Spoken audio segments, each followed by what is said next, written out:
Alright, so we have to find the pH of a titration between 25 milliliters of 0.1 molar acetic acid and 10 milliliters of 0.1 molar sodium hydroxide. So the first thing that I'm going to do is I'm going to figure out the number of moles that are originally in the solution before all of the neutralization and everything happens. So we're going to have 1 liter over 1,000 milliliters times 25 milliliters of acetic acid.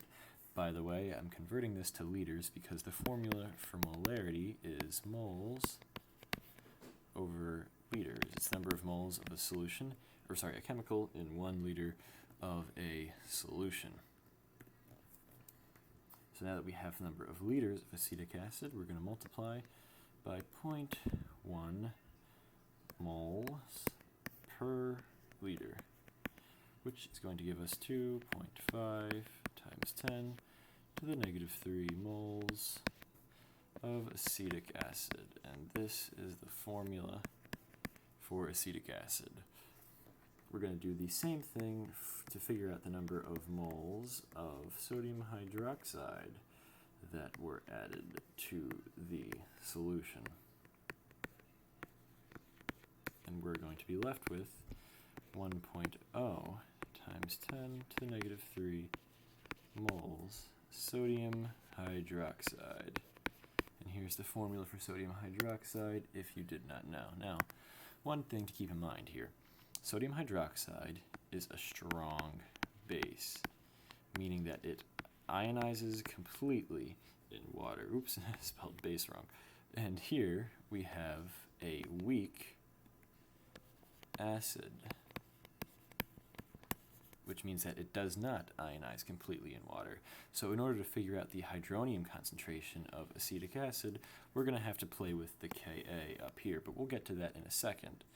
What we do know is that sodium hydroxide dissociates completely in water.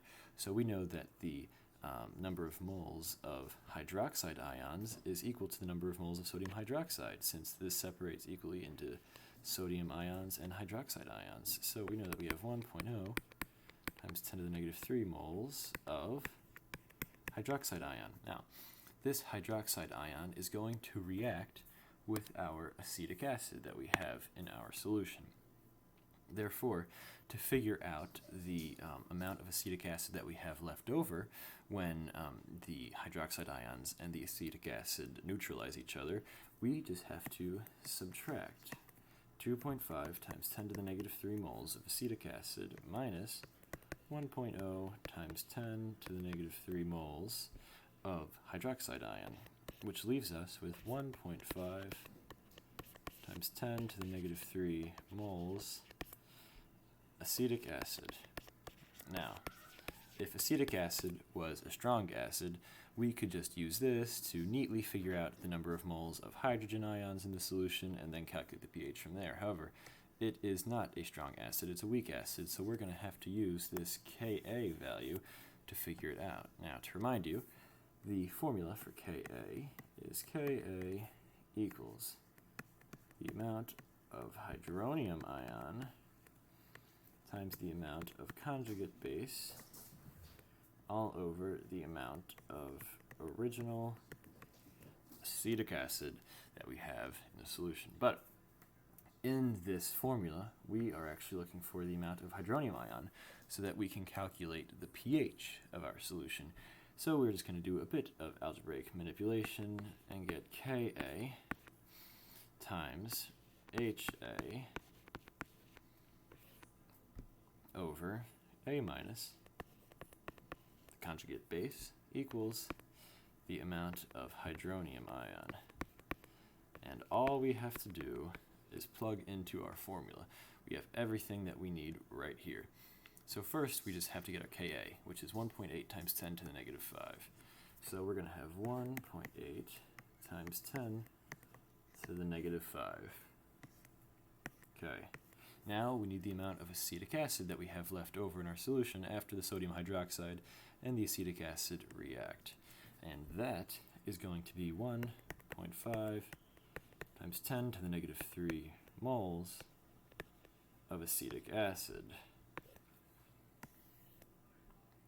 And now all we need is the amount of conjugate base that we have, which is going to be how much acetic acid actually reacted with the hydroxide ion, which we know is going to be 1.0 times 10 to the negative 3 moles.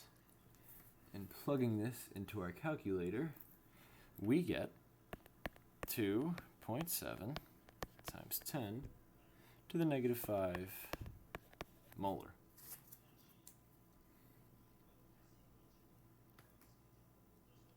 Okay.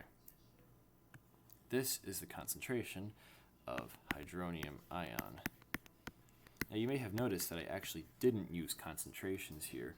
I actually just used the moles of each chemical, and this was not a mistake. You see, the volumes actually cancel out if you do the algebra.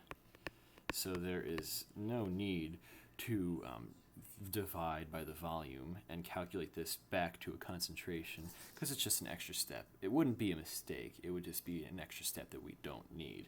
So our last step would be plugging this into the formula for pH, which is going to be negative log of the hydronium ion concentration, which we know is 2.7 times 10 to the negative 5 molar, which is going to be a pH of 4.57.